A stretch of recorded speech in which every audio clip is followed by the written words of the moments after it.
자, 다음 넘어갈게요.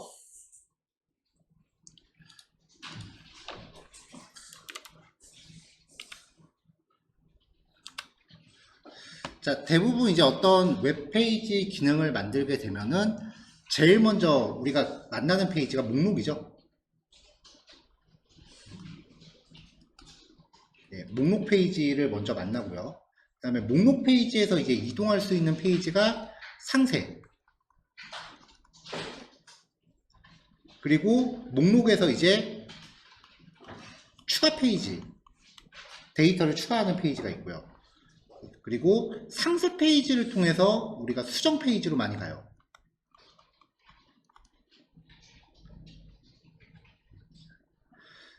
자, 그 다음에 데이터를 뭔가 게시글 같은 거를 등록하고 나면은 보통은 이제 상세 페이지가 별도로 없는 경우, 리뷰 글 같은 거요. 그런 경우는 데이터를 추가한 다음에 목록으로 가고요. 상세 페이지가 따로 있는 경우는 추가한 다음에 상세로 갑니다. 조금 전에 등록한 내용을 확인해야 되니까요. 그리고 수정을 한 다음에도 다시 상세 페이지로 돌아가요.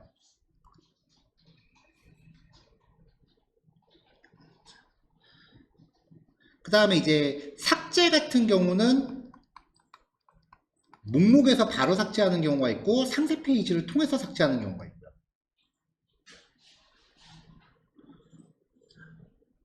자, 이렇게 페이지가 이동되는 과정에서 일단은 ID 값들이 계속해서 이제 다녀야 돼요. 왜냐면은 어떤 데이터를 삭제할 것인지를 알려줘야 되기 때문에 목록에서도 상세로 갈 때 어떤 데이터를 조회할 것인지 알아야 되기 때문에 이게 ID 값이 넘어가야 되고요. 상세에서 수정으로 갈 때도 ID 값이 계속 넘어가야 됩니다. 수정을 한 다음에 다시 상세로 갈 때도 ID 값이 계속 넘어가야 되고요. 목록에서 추가 페이지로 갈 때는 ID가 안 들어가요. 대신에 추가한 다음에 상세로 넘어가면은 조금 전에 추가한 데이터에 ID 값을 넘겨야 상세 기능이 작동을 해요. 이 ID 값을 계속해서 달고 다녀야 된다는 게 첫 번째로 중요한 거고요. 자, 그 다음에 이제 목록 같은 경우에 백엔드에 데이터 요청할 때 get으로 요청하고요. 추가는 post, 수정은 put, 상세도 get, 삭제는 delete로 요청을 합니다. 보통 웹 프로그램이라고 하면 이게 한 사이클이죠.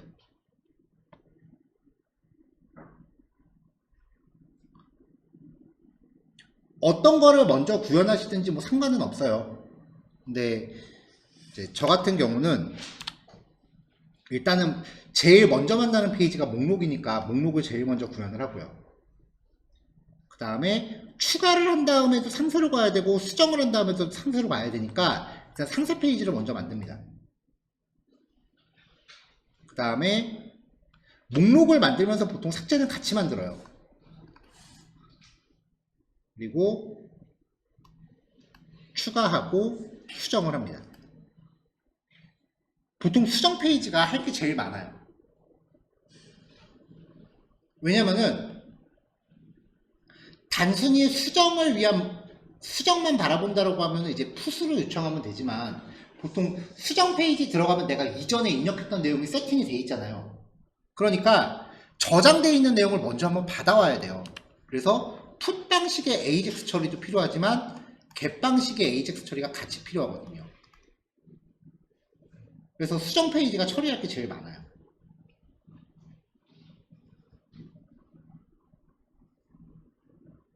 자, 그래서 요번에 이제 상세 페이지로 가볼게요. 지금 목록하고 삭제는 된 상태죠.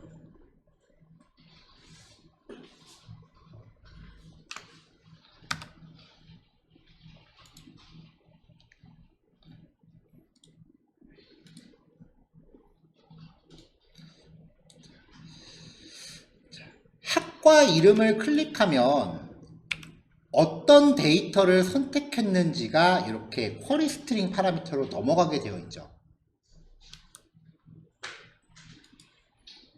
자, 여기부터 이제 시작을 하는 거예요.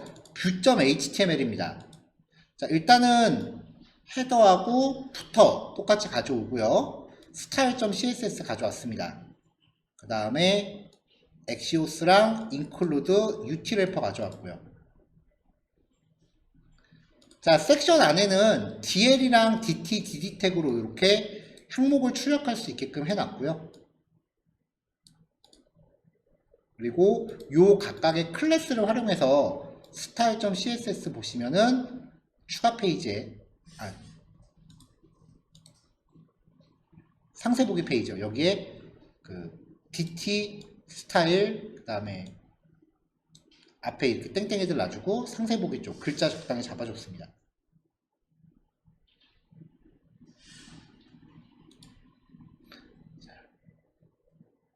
일단 상세 페이지도 들어가자마자 그냥 바로 짠 하고 나오는 거잖아요.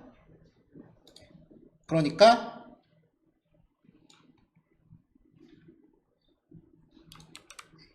이렇게 이제 자동으로 동작해야 되기 때문에 즉시 실행 함수 형태로 구현을 합니다.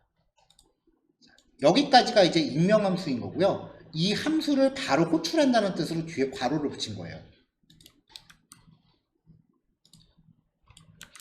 자, 우리가 만들어 놨었던 이 utilhelper.js 안에 보면은 utilhelper.getQuery 라는 함수를 호출했을 때 이제 물음표 뒤에 있는 쿼리 스트링 파라미터들을 JSON으로 반환해 줍니다.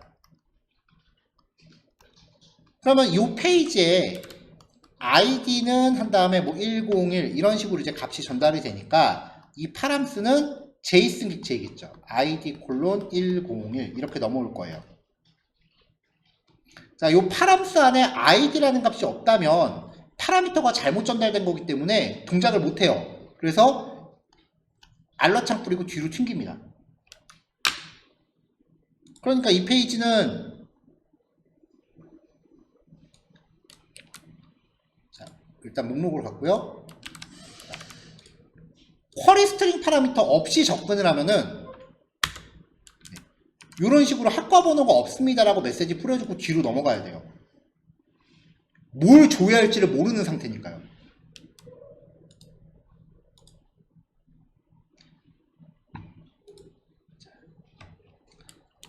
자, 그 다음에 이제 요 값이 정상적으로 있다면 데이터에 id 땡땡 101 이렇게 있다면 파람스.id 값이 101이 되는 거죠. 그럼 백엔드 주소에다가 패스 파라미터로 여기다가 101이라고 붙여주면은 백엔드는 그 한 건에 대한 상세 정보를 넘겨줄 거예요. 자, 로고로 찍어서 확인해 보고 이제 적당한 데다가 이제 이너 HTML로 출력을 했습니다.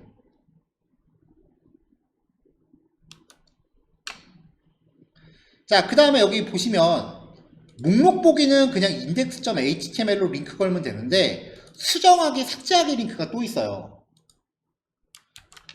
수정하기 같은 경우도 아까 목록에서 링크 걸었죠. edit.html로 링크 걸 건데 이것도 어떤 대상을 수정해줄지 파라미터 걸어줘야 돼요.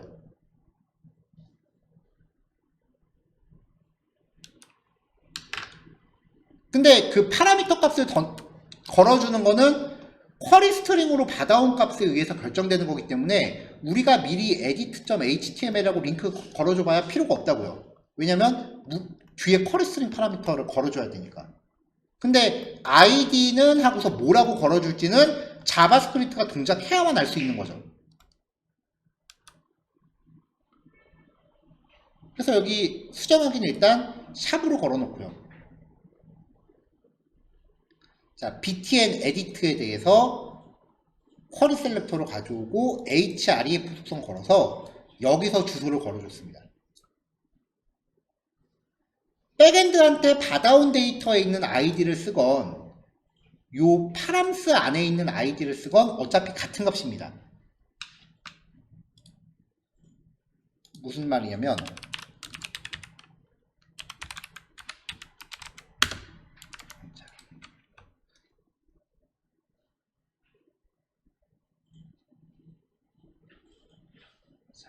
자, 여기에 있는 요 값을 쓰건 아니면 백엔드한테 받아온 값에서 요 값을 꺼내 쓰건 같은 값이란 얘기예요.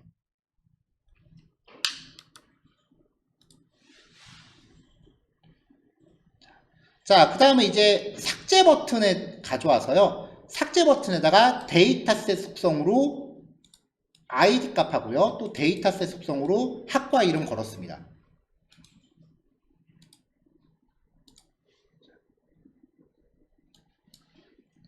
웹페이지에서 우리가 코딩할 때는 여기 안에가 비어 있었잖아요. 페이지 소스 보기에서 나오는 거는 우리가 작성한 코드 원본이랑 똑같아요.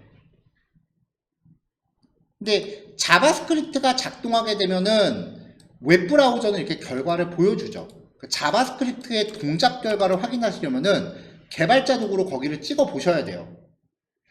근데 이런 데이터 값을 출력하는 거는 바로 눈에 보이지만 조금 전에 이렇게 링크 주소 같은 거 컨트롤하는 경우는 개발자 도구로 직접 이거를 찍어보기 전까지 찍어보지 않으면 모른다고요. 그러니까 자바스크립트 코드가 제대로 작동했는지 확인을 하시려면은 개발자 도구로 이거 매번 확인하시는 습관을 들이셔야 돼요. 삭제하기 같은 경우도 클릭했을 때 데이터 ID, 데이터 디네임 이렇게 학과 번호와 학과 이름이 세팅이 됐는지. 여기서 이걸 세팅한 이유는요. 아까 목록 보기에서 삭제 버튼에 이렇게 걸어줬거든요. 그래서 이거 지금 목록 페이지요. 좀 전에 실습하신 거예요. 삭제 버튼 누르면 요 값을 갖다가 정말 기계공학과를 삭제하시겠습니까? 라고 메시지창 띄웠고요. 그 메시지에서 OK를 누르면 이 값을 백엔드한테 보내서 지워주세요 하고 보냈다고요. 그 코드를 똑같이 재사용하기 위해서 상세 페이지에서도 링크에 똑같은 데이터셋을 걸어준 겁니다.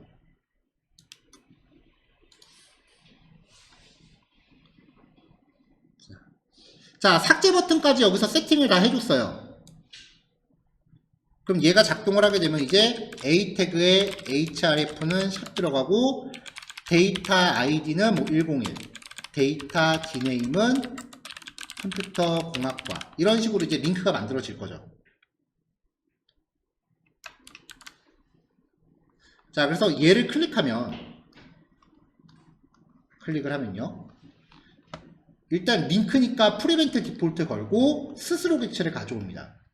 그 다음에 스스로한테 있는 데이터셋에서 id 값을 가져와요. 그럼 요 값을 가져온 거죠. 또 데이터셋에서 디네임을 가져와요. 요 값을 가져온 거죠. 그래서 정말 컴퓨터 공학과를 삭제하시겠습니까? 라고 물어보고 사용자가 OK를 누르면 백엔드 주소 id 묶어줍니다.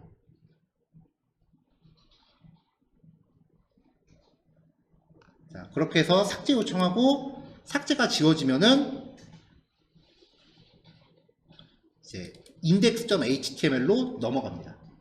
삭제하기 전에 알럿 메시지로 삭제되었습니다 라고 보여줘도 괜찮을 것 같은데 이게 라이브 서버 환경에서는 얘가 작동을 안 하더라고요. 이 알럿 메시지가요. 네, 라이브 서버가 아니라 실제 배포할 때는 이 알럿창 넣으셔도 상관없어요.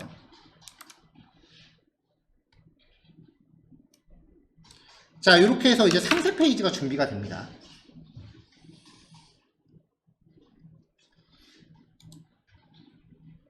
이제 상세 페이지에서 데이터 가져오고 삭제 누르면은 메시지 나오고 확인 누르면 이제 목록으로 넘어가는 거죠. 자, 그 다음에 이제 사역과 추가입니다. 여기는 뭐 특별한 건 없어요. 그냥 이렇게 폼 태그 구성해 준 것밖에 없습니다.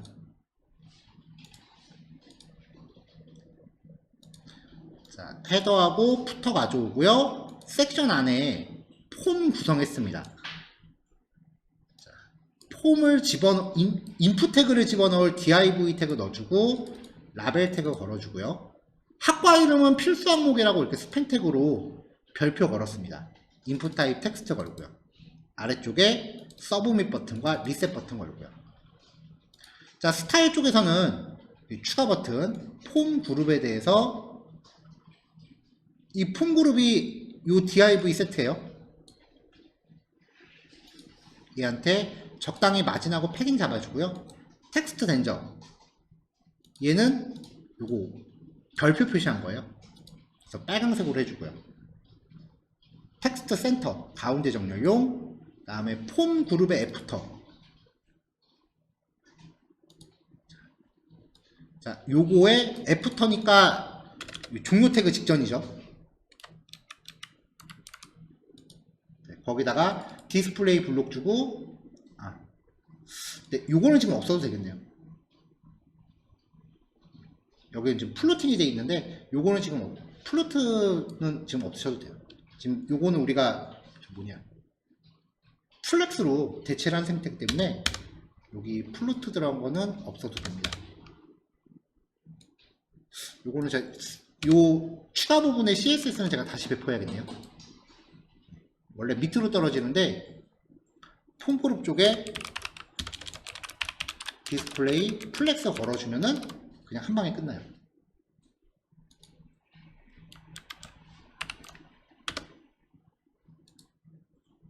원래 플렉스가 가로 배치였잖아요.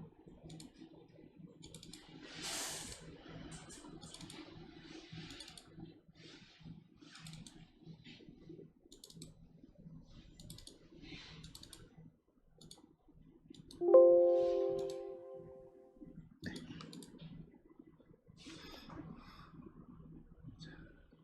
폼 그룹의 div 태그 얘죠. 폼 그룹 안에 div 태그. 자, 높이 30에 라인 웨이트 30으로 잡아주고요. 이렇게 해서 이제 적당히 마무리했습니다.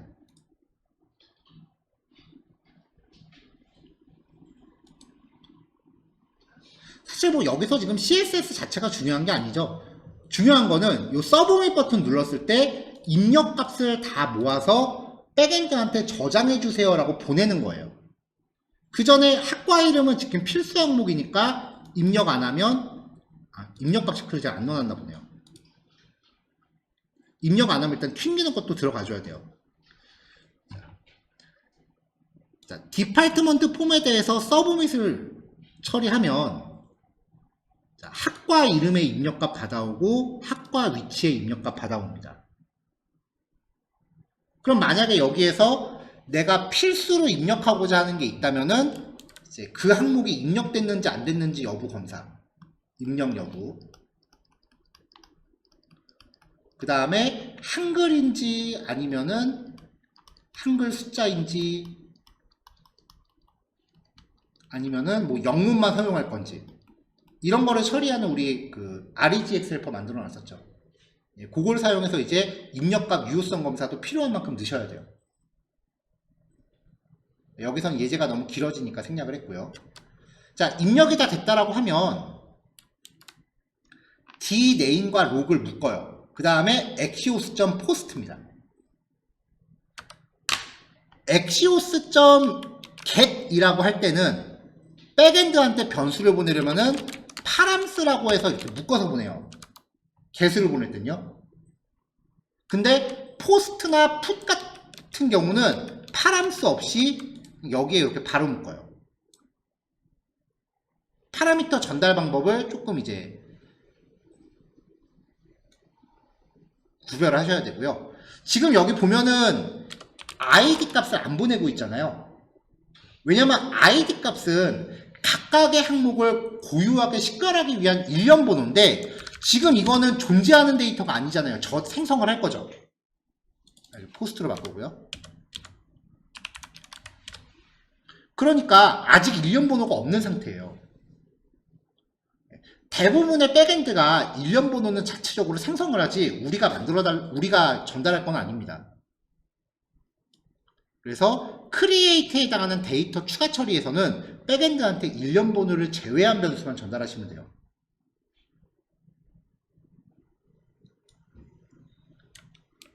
자, 이렇게 해서 포스트 방식으로 전송을 하면은 백엔드가 데이터를 생성을 하고요. 그 결과를 받아서 출력을 해보면 콘솔.로그에다 출력을 해보면요. 이렇게 해서 저장을 하면은 여기 콘솔에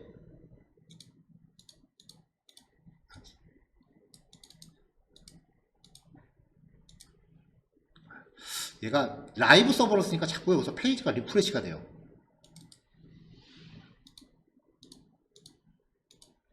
자, 여기 잠깐만, 여기 순식간에 지나가니까 잘 보세요. 제이슨 약간 뜨는 거 보이셨죠? 이게 원래 리프레시가 되면 안 되는데 이게 라이브 서버 자체적으로 계속 이렇게 만들어요. 그러니까 여기서 출력하는 게 뭐냐면은, 제가 썬더 클라이언트로 다시 해볼게요. 어제 우리가 했었던 거요. 지금 포스트 방식으로 데이터를 저장해 주세요 라고 해서 디네임과 록을 보내면 백엔드가 데이터를 이렇게 생성을 했고 얘는 207번이야 라고 이렇게 id 값을 만들어서 돌려줍니다. 이게 리스폰스.데이터로 들어와요.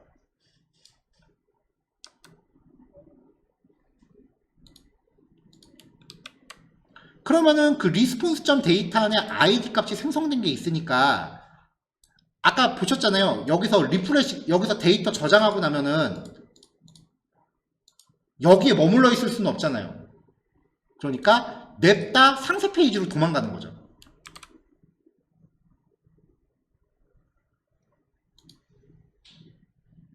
근데 아까 우리가 상세 페이지 만들 때 어떤 대상을 열람할 것인지 쿼리 스트링 파라미터를 보내게끔 해놨죠. 그러니까 그 값을 붙여서 보내는 거예요. 제일 중요한 게 이거예요. 이 식별 대상을 구별하기 위한 이 값을 어떻게 해서든지 수단과 방법을 안 가리고 계속 페이지로 넘어갈 때마다 넘기시는 거예요. 이거 놓치시면 안 돼요.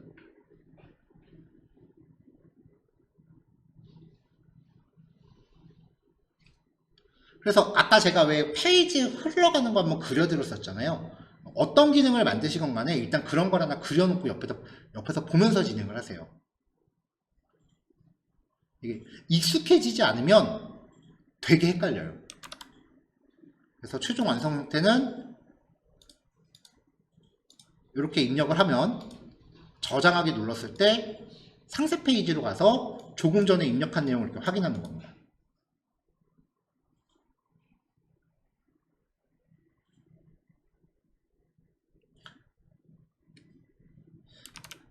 자, view.html이랑 add.html입니다. 요거 두 개, 4시까지 한번 정리해 보시고요.